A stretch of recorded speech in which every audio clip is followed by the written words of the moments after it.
A análise pericial do pendrive apreendido em um banheiro na casa de Bolsonaro em Brasília foi concluída. Segundo fontes a par da investigação, o conteúdo do dispositivo é irrelevante para o inquérito. O pendrive foi localizado durante a operação da Polícia Federal, autorizada por Moraes contra o ex-presidente, no inquérito que investiga as ações de Eduardo Bolsonaro nos Estados Unidos. Então, olha aí, acabou de sair essa notícia, né? Breaking news aqui para vocês. Pelo visto, a perícia foi concluída e não encontraram nada. Vamos lembrar que toda essa operação, né, que aconteceu na sexta-feira, do início ao fim, a gente vai tratar de alguns outros detalhes disso, mas a gente falou aqui bastante na sexta a respeito disso, que primeiro, o que foi utilizado para fazer essa investigação? E o que foi utilizado foi um artigo de uma lei que fala que é crime você incitar uma guerra ou invasão de outro país no nosso Brasil. Então, é disso que Eduardo Bolsonaro e Jair Bolsonaro estão sendo, né, acusados de incitar, vejam bem, hein, gente, isso é importante, tá? Guerra ou invasão do nosso país. Olha a gravidade, olha o que eles foram armar para fazer essa operação aí, essa Fishing Expedition. O próprio Bolsonaro tinha dito que nem usa laptop, ia perguntar se era da Michelle, ficou até com medo, porque ele falou, utilizaram ali o banheiro e de repente saiu o pendrive. Eu escutei uma entrevista do Chiquini, né, e ele dizendo que ele nunca viu na história dele do direito que a perícia fosse feita de maneira tão rápida, né? Normalmente, quando você encontra uma coisa dessa, demora e tal. Lembrando que ele também tinha dito que, na defesa do Felipe Martins, né, que eles passaram para ele 78 terabytes, que seria o equivalente a 1 bilhão de páginas, olha isso, para ser analisado em 4 dias. Né? Então, uma coisa maluca que seria praticamente impossível, né? Você fazer isso. Ele fala, se fosse uma página por segundo, demoraria 30 anos. Imagina isso. Mas, enfim, a gente está vendo que tudo está sendo feito a toque de caixa, mas, pelo visto, não encontraram nada ali dentro. Marina, é interessante, Paula, essa história, porque o Bolsonaro ele alegou que esse pendrive não era dele. Pediu, alguma pessoa ali da PF pediu para ir ao banheiro, voltou de lá com esse pendrive. Ele falou isso, ele ventilou isso na sexta-feira na imprensa. E o Chiquini também levantou outro ponto importante. Não faz o menor sentido o Bolsonaro, se somente se culpado de fato fosse, não faria o menor sentido você ser culpado de algo, você ter uma boa assessoria jurídica ali, ele tem bons advogados, e manter dentro da sua casa uma prova contra si mesmo. Ninguém em sã consciência faria isso. Então, ainda que essa narrativa do Alexandre de Moraes estivesse correta, sequer isso faria sentido do ponto de vista da lógica, né? Simples assim, do ponto de vista da lógica. Eu vou além, né?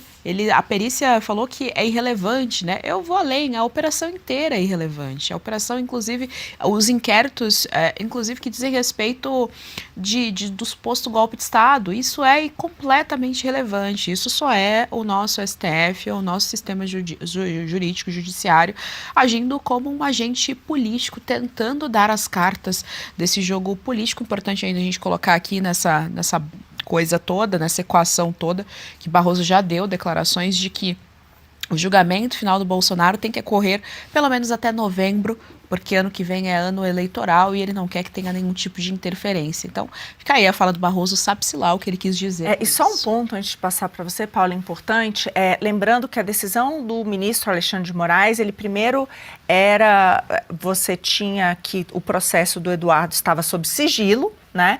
Depois ele retirou o sigilo e colocou para votação imediata da primeira turma, né, votação virtual da primeira turma, e outros ministros já referendaram. A última a votar agora foi a Carmen Lúcia. Então, dos 5 da primeira turma, 4 já foram favoráveis à operação que aconteceu, e agora só falta o Fux. E lembrando que, a princípio, nesses nomes que saíram até agora dos ministros, Fux ainda não está, porque ele tem aberto alguma divergência.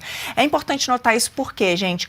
Porque caso o Fux abra uma divergência, esse processo poderia ir para plenário. Então, isso seria muito importante. Por que que seria muito importante? Porque alguns de em casa que estão chegando agora, a gente tem muita gente nova aqui, talvez não acompanhou o que aconteceu na sexta.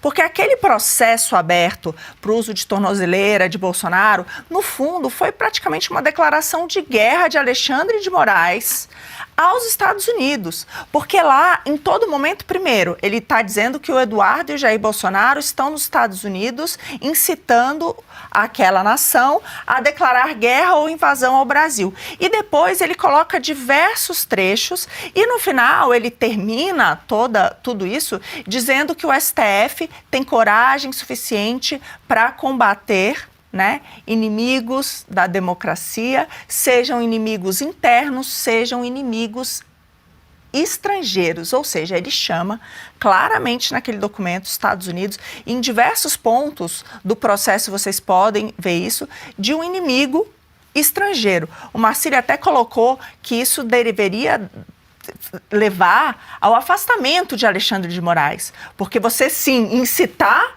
né, outra nação dessa maneira, chamando de inimigo, isso é um crime de responsabilidade que poderia, inclusive, terminar em impeachment do Alexandre de Moraes. Só para todo mundo entender aqui, a gravidade dessa decisão não tem a ver com a tornozeleira do Bolsonaro. Não é isso o ponto, né? Da gravidade. É óbvio, isso tudo é muito grave. Mas vocês precisam entender que o que está por trás de todas essas medidas é algo muito sério. É você dizer de uma conspiração que os Estados Unidos está pensando em fazer guerra ou invadir o Brasil, chamar os Estados Unidos de um inimigo estrangeiro. Então, são coisas realmente que vão afetar todos nós brasileiros. Isso que você falou, da gravidade, o ponto principal da carta, né, da decisão do ministro Alexandre de Moraes, é justamente essa. Você falar que os Estados Unidos é um inimigo do Brasil. Isso é uma declaração de guerra. Imagine o Donald Trump vendo a dobrar a aposta, tudo isso acontecendo, e agora o que vai acontecer? Tínhamos aí 50% de tarifa. Gente, isso aí... esquece, é uma realidade. Já temos que viver com isso, tendo uma certeza na nossa vida. 50% é o menor dos nossos problemas agora. A gente tem que torcer para que não vire 100, 150. Sanções pesadas contra as empresas brasileiras, contra o Estado brasileiro. Porque se estávamos preocupados com 50% de tarifa, esquece, isso aí é o menor dos problemas. Isso é onde a cartinha, a decisão do Moraes colocou o Brasil. Ele simplesmente fechou todas as portas, todas as possibilidades de conseguir qualquer tipo de negociação.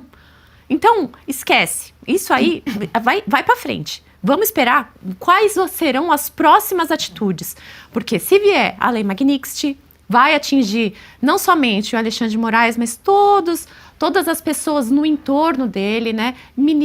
Juízes auxiliares, parentes, filhos, esposas e, principalmente, o Donald Trump, ele está de olho nos escritórios de advocacia das suas esposas, porque eles sabem que esses escritórios de advocacia de todas as esposas que os ministros têm lá, eles que têm a grande movimentação de dinheiro, que eles conseguem fazer ali, atuar, né, como advogados, e é ali que entra a maior parte dos bens, né, porque o ministro Alexandre de Moraes, ele tem um teto ali constitucional para ele receber salário. Eles são tão ricos assim porque eles atuam, as esposas têm escritórios de advocacia que atuam ali em processos muito, muito grandes. Então, eles sabem que o dinheiro realmente está ali. Vamos ver as cenas dos próximos capítulos, porque o Barroso fica dançando, cartinha e todas essas coisas estão mostrando para o Donald Trump que ele realmente é um inimigo do Estado brasileiro e que eles não estão com medo. Lembrando da sessão 301 também ali do Congresso, que um dos pontos é a questão da corrupção no Brasil, né? E vamos lembrar também de todos os processos que foram anulados da Lava Jato e, inclusive, em que estiveram nessas causas, os ministros anularam e que esses escritórios atuaram para a defesa disso, para conseguir anular essas condenações, né, gente? Legal, gostou desse corte? Estamos ao vivo de segunda a sexta-feira, das 10 ao meio-dia, no YouTube da Revista Oeste. Eu, Marina Helena, Adriana Reide e Paula Camacho analisamos as principais notícias do dia. E siga as nossas redes sociais, @oestcom.elas.